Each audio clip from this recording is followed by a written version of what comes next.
Hello class, today we're taking a look at our Transformation Rules Readiness Guide. First thing we talked about in this unit had to do with our ways of communicating a transformation.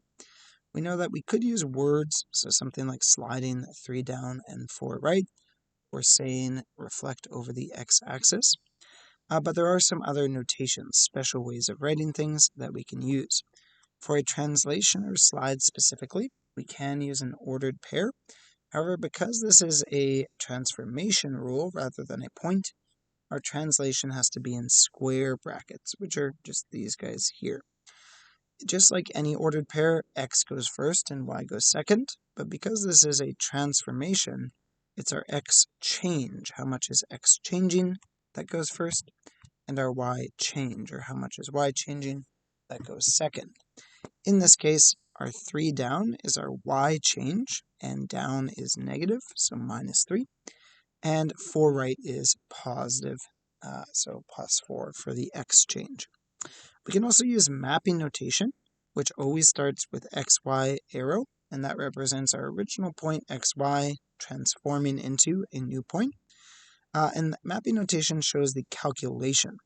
So in order to go 4 right, I'm going to need to add 4 to x.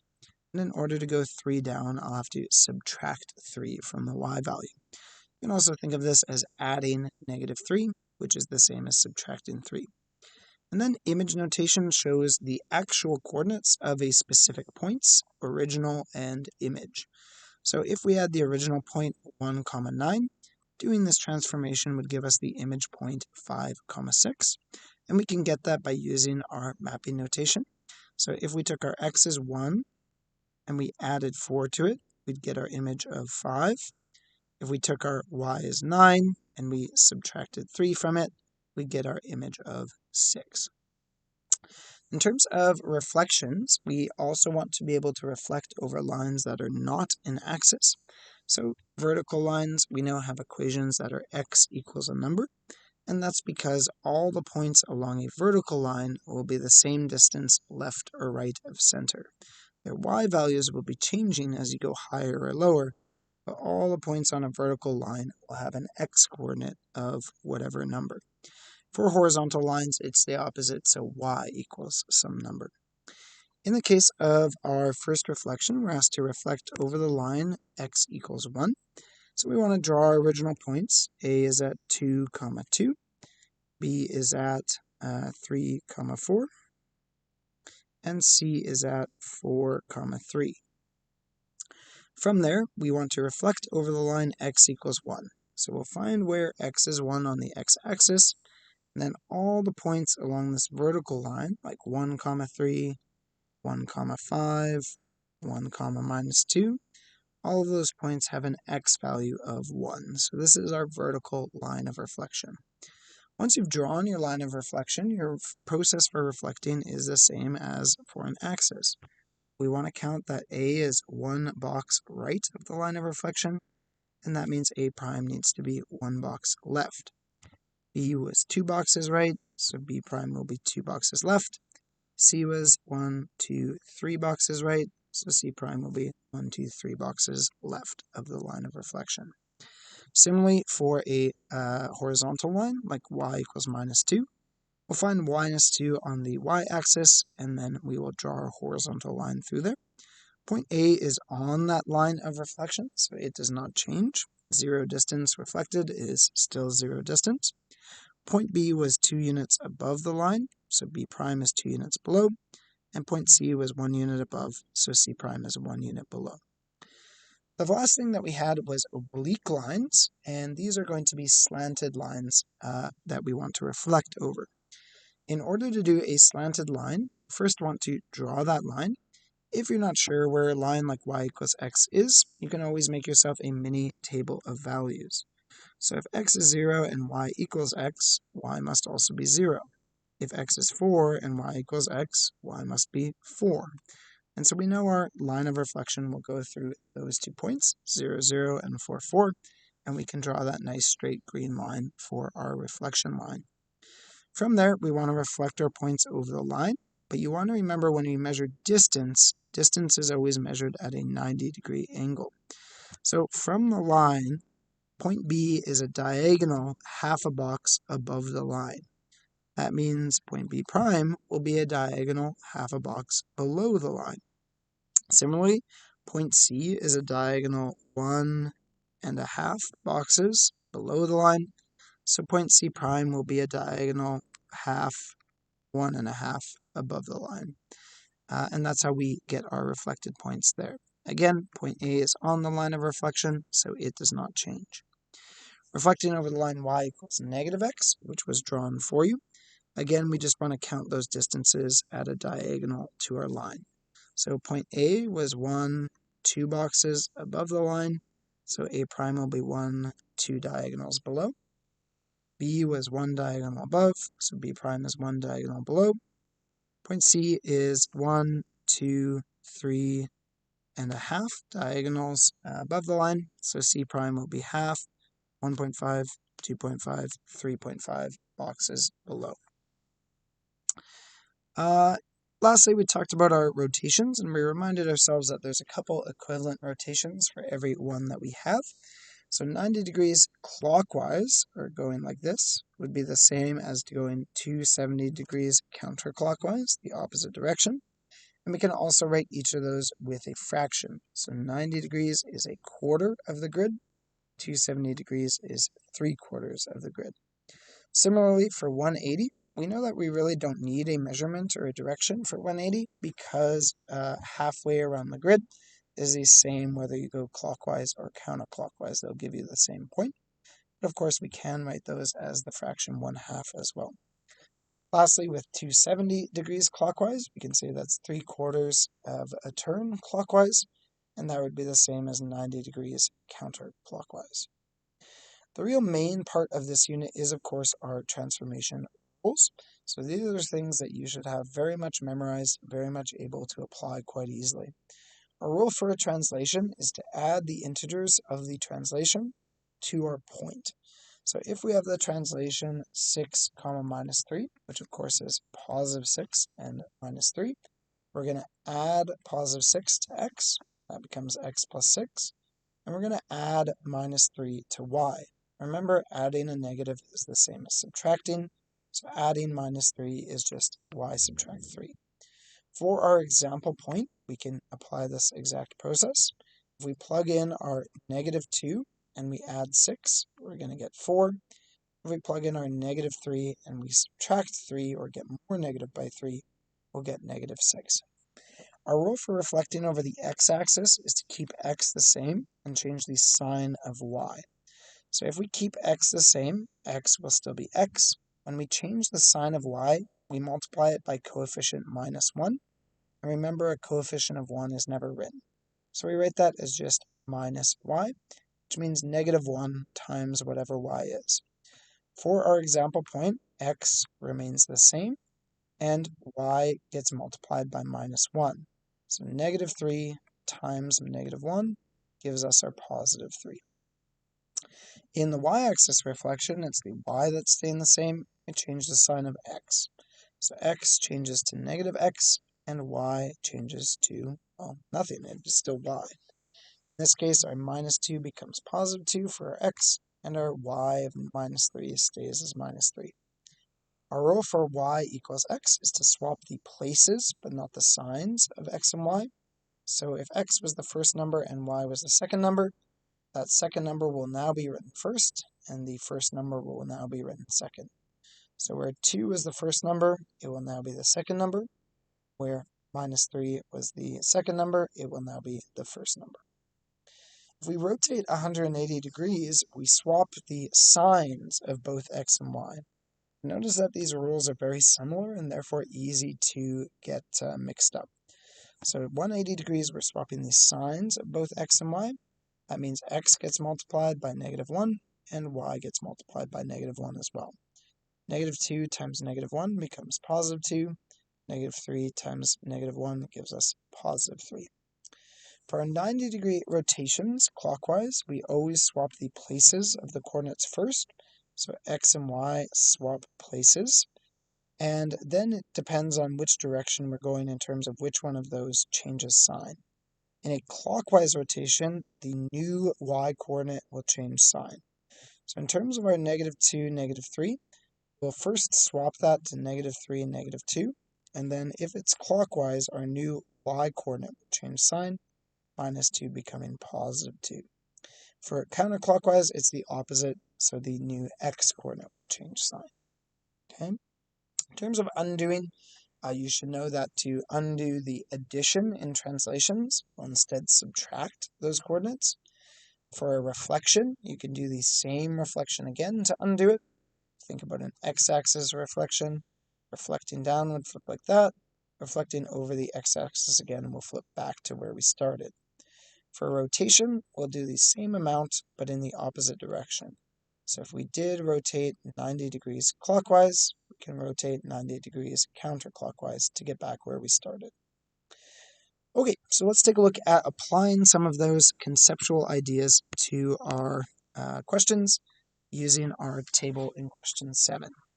In the case of our point -3, 6 being reflected over the y-axis, when we reflect over the y-axis, we need to keep y and change the sign of x.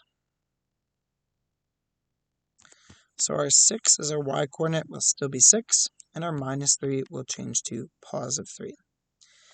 In the case of the second row, we are given the image as -5, -4. So I'm going to call this point A and A prime, and then we have our transform in the middle. And they're giving us A prime is -5, -4. And we know the transform was to subtract 3 from x and add 6 to y. And that would have been done to whatever our original point A was. If we want to work backwards, we're going to need to do the opposite. So the opposite of subtracting 3 is adding 3. The opposite of adding 6 is subtracting 6. So -5 getting less negative by 3 is -2. And -4 getting more negative by 6 is -10. So original coordinates would have been -2, -10. In the case of the third row, we have the original point 10, 14, and we are rotating that 180 degrees around the origin. Our rule for a 180-degree rotation is to swap signs on both x and y. Doesn't really matter if it's clockwise or counterclockwise. So our +10 for x will become -10, and our +14 for y will become -14. In the next row, we are given both the original point and the image, but we don't know what the transformation was. We just know it wasn't a translation. So if we look at what happened, -12 became +12, and +13 became -13. And so in this case, we were swapping signs on both.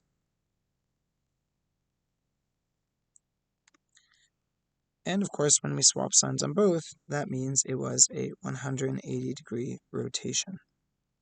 And again, it doesn't matter if that one's clockwise or counterclockwise because it will give the same effect. Next row said that we reflected over the x-axis. To undo this, to get back to our original point, we'll reflect again over the x-axis. So when we do that, we're going to keep x and we're going to change the sign of y. So we're going to keep x, 14 will still be 14. We're going to change the sign of y, so -22 is going to become +22. Of course, you don't need to actually write that positive in your answer. Next row, we have xy becoming -y, x. So if we look at what's happening there, we are swapping positions or places. X was first, now it's second. And we're changing the new x-coordinate. The first coordinate is x-coordinate, and it's getting a sign change. And this means that it was a 90 degrees counterclockwise rotation originally. So we're going to undo that with 90 clockwise. In order to do 90 clockwise, we're going to swap our positions again. So our -14 will go first, and our 20 will go second. And we need to change the new y-coordinate. so our 20 will change to minus 20. In the next row, we have 14 comma negative 10, and we're reflecting over the line y equals x. Our rule for this is to swap the places of x and y. So our minus 14 for x will become 14 for y. Our minus 10 for y will become minus 10 for x. Notice the signs don't change during a y equals x reflection. Last one on the left side there was that we have image point minus 15 comma 7, and that was caused by a rotation of 180 degrees. To undo this, we'll rotate 180 degrees again. And in order to do that, we are going to change the sign of both x and y. So our minus 15 will become positive 15, and our positive 7 will become negative 7. Going on to the right side of our table, we have our transformation 2 up and 7 left, gave us the image 5, 8. So similarly to what I did earlier, I'm going to write out this image, our transform, and our original point. In terms of our transform, 2 up would be adding 2 to our y coordinate. 7 left would be subtracting 7 from the x coordinate. And so if we want to undo that, we're going to have to do the opposite. So instead of adding 2, we'll subtract 2. And instead of subtracting 7, we'll add 7. 8 subtract 2 is 6, and 5 plus 7 is 12. Our original point was 12, 6. Next one, we want to rotate 270 degrees clockwise around the origin. I'm going to recognize that this is the same as 90 degrees counterclockwise because those are the rules I have memorized. And in this case, the rule for 90 degrees counterclockwise is to swap places of x and y, and then change the sign of the new x. So we'll swap places first, so negative 13 will come first, negative 19 will come second, and then we'll change the sign of the new x. So negative 13 becomes positive 13. Next row, we are looking for what the transformation was, and if we look at what's happening, x and y swapped places. 17 was at the end, it's now at the start. 16 was at the start, it's now at the end. And the transformation that causes x and y to swap places is it was a reflection over the line y equals x. In the next row, we have our image point, and it was created by doing a 90-degree clockwise rotation. To undo that, we'll do the same amount opposite direction, so 90 degrees counterclockwise.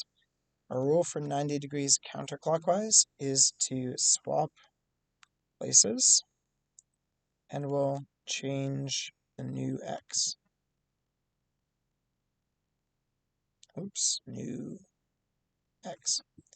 So we'll start by swapping places. So our 9 was second, it'll come first. Our negative 8 was second, was first, it'll come second, sorry. Then we want to change the sign of our new x. So x9 becomes minus 9. In the next row, we are given image notation for a different point. But remember, in a transformation, all the points would move the same way. So let's look at what happened. In our x value, x was going down by 7 to go from 4 to negative 10. And what happened with our y value? From 5 to minus 10 would be down by 15. So we're going to apply those same things to our actual point that we care about, which is 7 minus 5. When we subtract 7 from our x value, we get a new x value of 0. And when we subtract 15 from negative 5 getting more negative by 15 is negative 20. So this will be 0, negative 20. In the next one, we have our original point, negative 12, 15, and we're rotating 3/4 turn counterclockwise. I know this is 270 degrees counterclockwise, which equals 90 degrees clockwise. And our rule for 90 degrees clockwise is to swap x and y, and then change the new clockwise would be changing the new y sign. So we'll swap those. We're going to have 15 first, negative 12 second, and then we need to change the sign of our new y. So negative 12 is going to change to positive 12.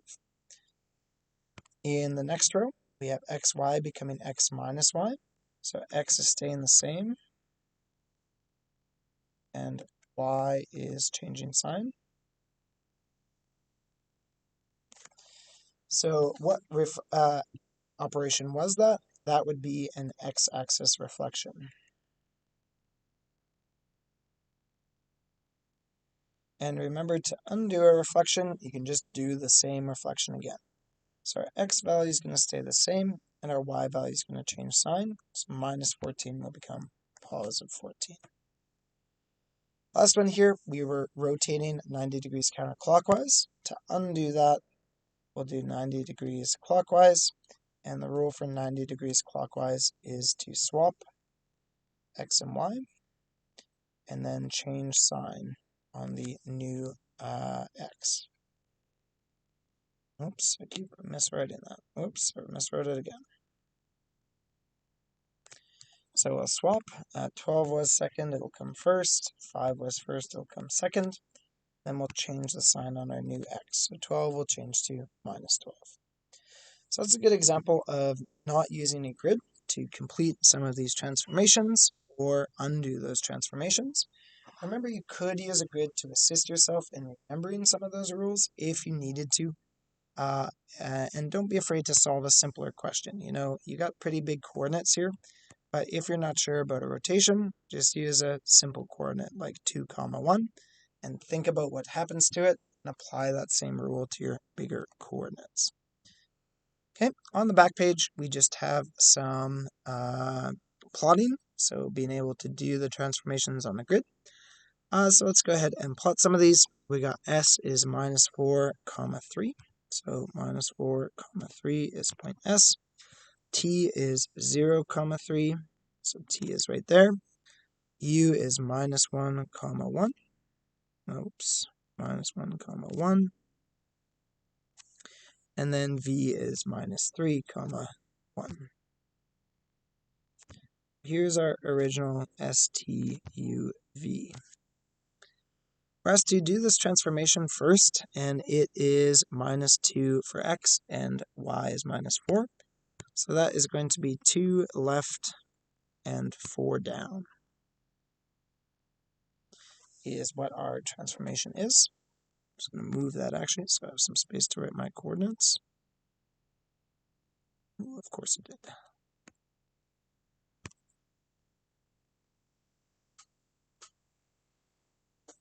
Okay, so let's move each of these points 2 left and 4 down. So I'll start with point V. So 1, 2 left, 1, 2, 3, 4 down. Puts my V prime right there. For point S, same transformation. So 1, 2 left, 1, 2, 3, 4 down. S prime is right here. U is going to be 2 units to the right of V. And then T is diagonal up to and over 1. And we can connect those dots. We'll write out our coordinates. So S prime is at negative 6 on the x-axis and negative 1 on the y. T prime is at